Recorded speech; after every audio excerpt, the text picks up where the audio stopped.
Friends, welcome to Kavitha's kitchen. ఈరోజు మన కిచెన్లో సింపుల్గా టేస్టీగా మేకకాళ్ళ కూరని ఎలా చేయాలో ఆ ప్రిపరేషన్ చూపించబోతున్నాను.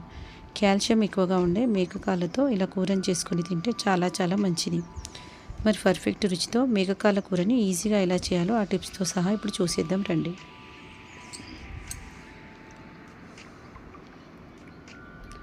ఇక్కడ నేను ఈ కూర చేయడానికి 6 మేకకాళ్ళను ఇలా కట్ చేయించి తెప్పించాను. ఇలా కట్ చేసిన వీటిపై డర్ట్ అలాగే స్మెల్ పోవటానికి ఇక్కడ నేను ముందుగా ఒక అర లీటర్ వరకు వాటర్ని గోరువెచ్చగా చేసి యాడ్ చేసుకున్నాను. తర్వాత ఇందులో 1/4 టీ స్పూన్ పసుపును కూడా యాడ్ చేసి బాగా కలుపుకోవాలి. ఇందులో వచ్చి స్మెల్ అనేది వెళ్ళిపోతుంది.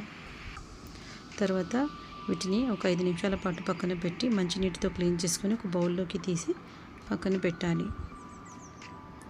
మనకు కాళ్ళ కూర చేయడానికి చాలా టైం పడుతుంది కాబట్టి వీటిని కుక్కర్లోనే చేయాలి, తొందరగా ఉడుకుతుంది. తర్వాత కుక్కర్ని ఒక స్టవ్ పైన పెట్టి అందులో 3 టేబుల్ స్పూన్ల ఆయిల్ని వేసి 3 బిర్యానీ ఆకులను వేసుకోవాలి. తర్వాత ఇందులో హోల్ గరం మసాలా తీసుకొని అందులో 6 లేదా 7 మిరియాలను తీసుకొని యాడ్ చేసుకొని అందులో వేయాలి. తర్వాత సన్నగా కట్ చేసి పెట్టుకున్న పచ్చిమిర్చి చీలికలను కూడా యాడ్ చేసి ఉల్లిపాయ ముక్కలను కూడా వేసి బాగా ఫ్రై చేసుకోవాలి.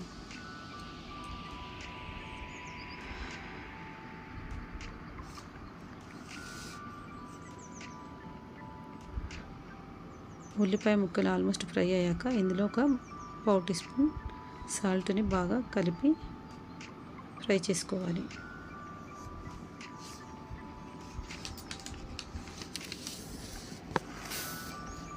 ఒక టేబుల్ స్పూన్ అల్లం వెల్లుల్లి పేస్ట్ని తీసుకొని మరో 2 నిమిషాల పాటు బాగా ఫ్రై చేయండి.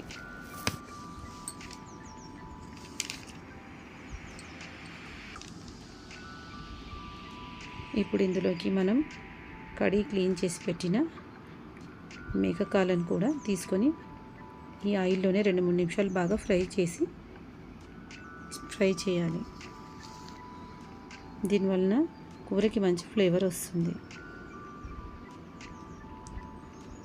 తర్వాత కుక్కర్కి 5 నిమిషాలు మూత పెట్టి ఆయిల్లో ముక్కలని బాగా ఉడకనివ్వాలి.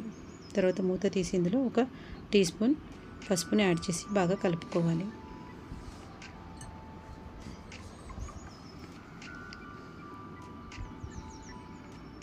ఇక్కడ నేను 2.5 టీ స్పూన్ల కారం తీసుకున్నానండి. స్పైసీ ఎక్కువ తినేవాళ్ళు కారం కొంచెం ఎక్కువ యాడ్ చేసుకోవచ్చు.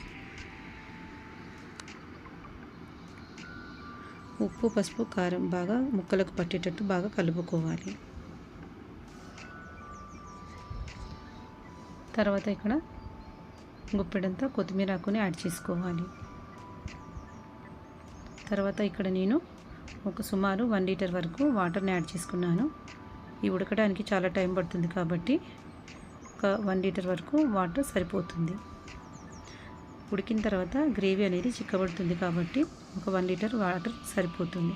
తర్వాత రుచికి సరిపడా ఉప్పును వేసి బాగా కలుపుకోవాలి.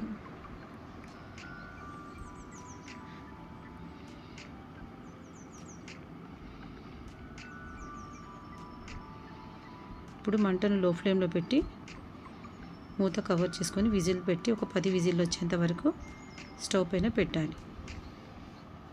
తర్వాత ఈ గ్యాప్లో ఒక నిమ్మకాయ సైజ్ అంత చింతపండు నానబెట్టి పక్కన పెట్టాలి. తర్వాత ఆవిరి మొత్తం పోయినాక విజిల్ తీసి మూత ఓపెన్ చేసి చూస్తే ఇక్కడ ముక్కను చూస్తేనే తెలిసిపోతుంది ఉడికిందా లేదా అనేది ఈజీగా అర్థమైపోతుంది. ఇక్కడ మనం తీసి పెట్టుకున్న చింతపండు రసాన్ని ఒక అర కప్పు వరకు యాడ్ చేసుకోవాలి. తర్వాత గరం మసాలాను కూడా 1 టీ స్పూన్ యాడ్ చేసి బాగా కలుపుకోవాలి.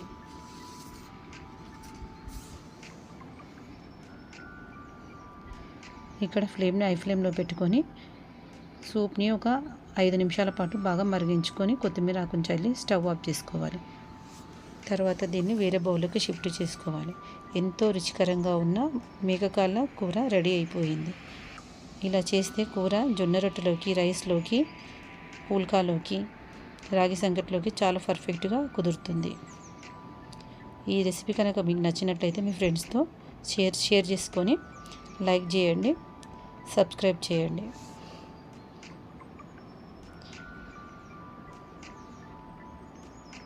ఇది రోటీలోకి, పుల్కాలోకి, రాగి సంకటిలోకి,